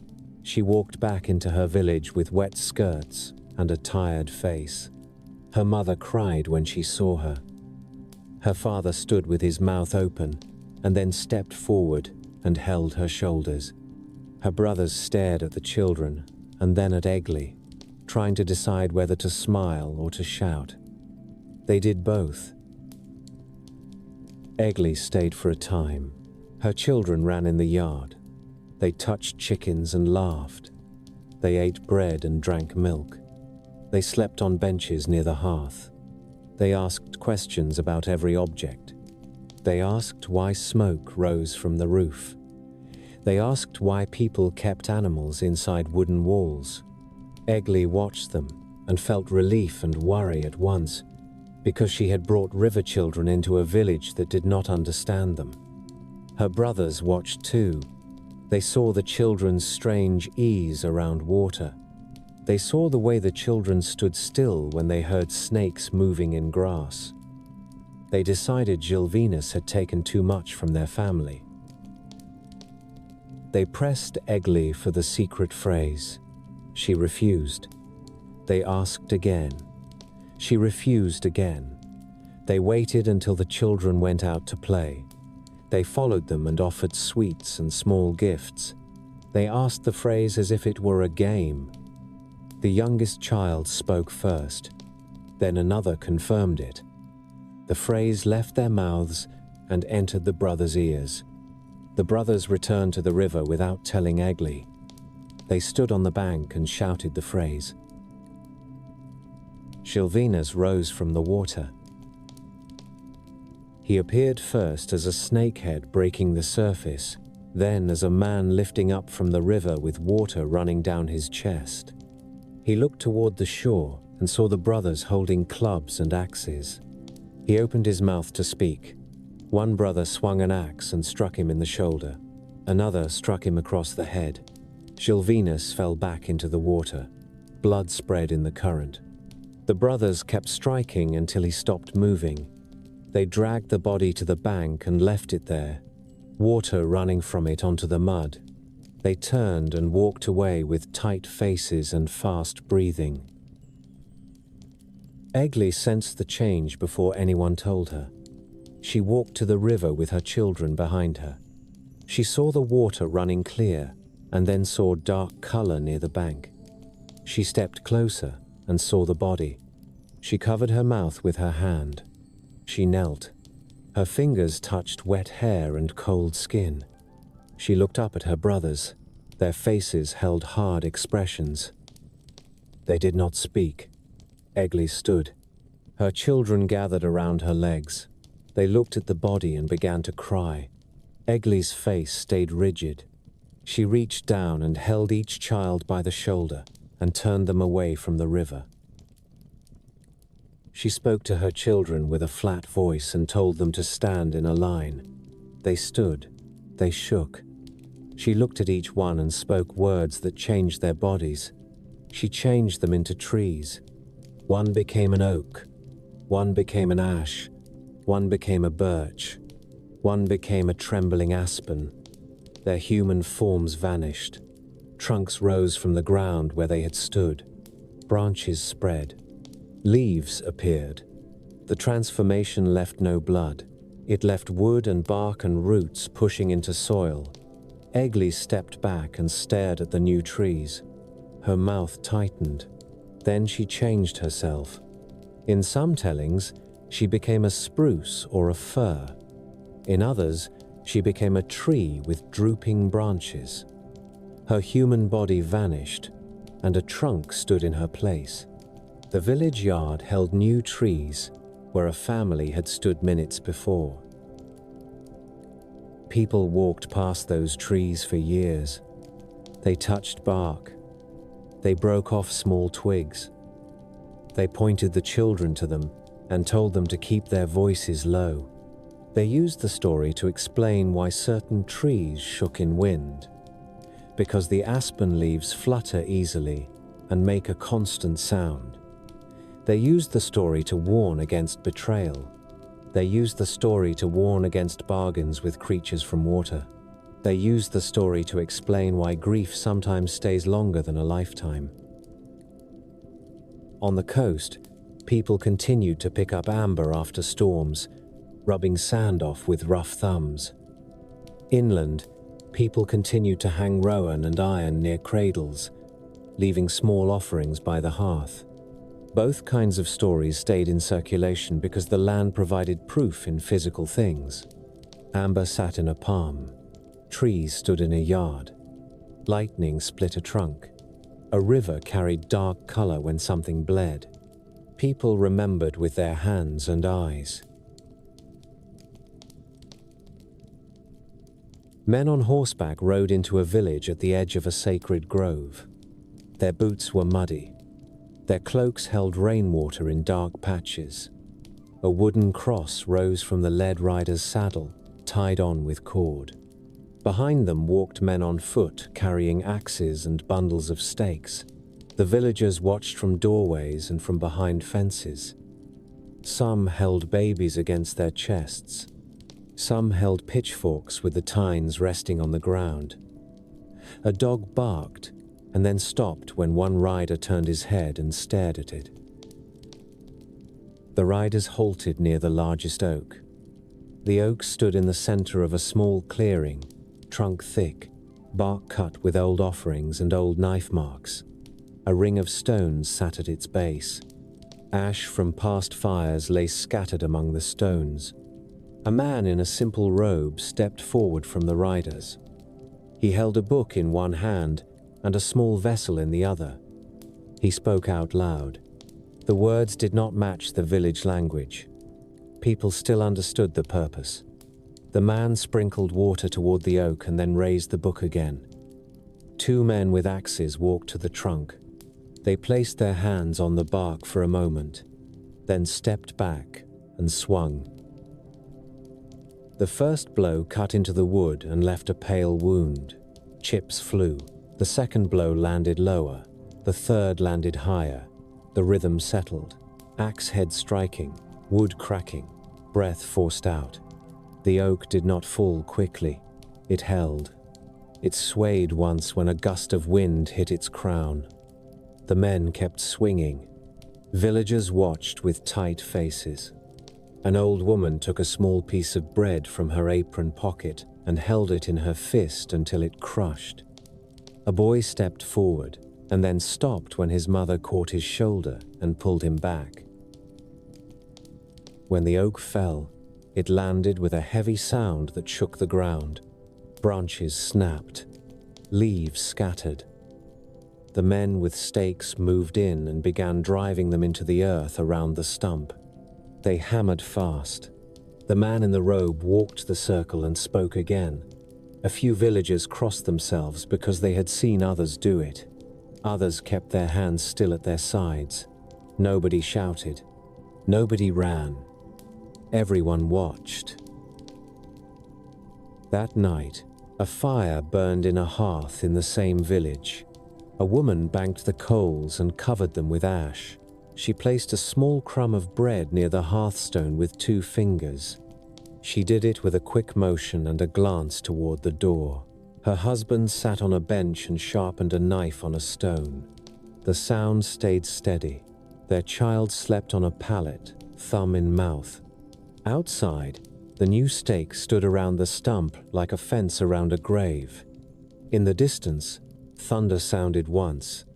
A weak rumble. The couple paused. The husband set the knife down. The woman lifted her head. They listened. No second rumble came. The husband picked the knife up again and kept sharpening. The woman lay down beside the child and stared at the ceiling until sleep came.